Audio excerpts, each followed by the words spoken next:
Hello guys, good afternoon. Ito ang ulam namin ngayon guys. Escabecheng tilapia. O diba? Binili ko to kagabi guys sa tindahan.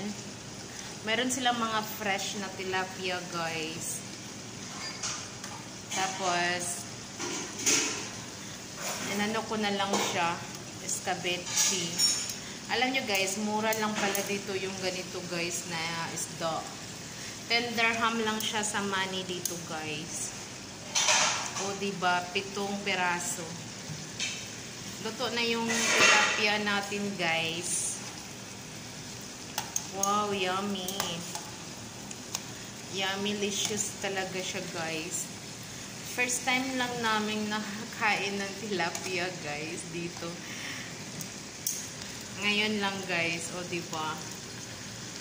O sarap-sarap ng tilapia guys. So luto na siya guys. Yan. Wow, yummy. Sarap. Thanks for watching guys.